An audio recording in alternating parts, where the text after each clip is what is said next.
Rakan-rakan, anda mesti mencuba menanam jenis tomato ini kerana jika tidak, anda mungkin tidak akan merasai keenakan yang unik ini. Ia adalah sejenis tomato lama dari era tahun 1980-an.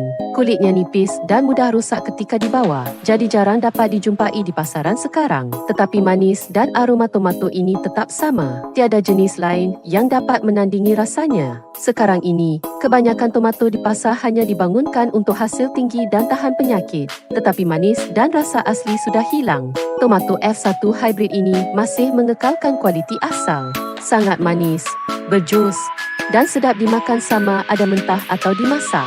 Ia juga sangat mudah dijaga.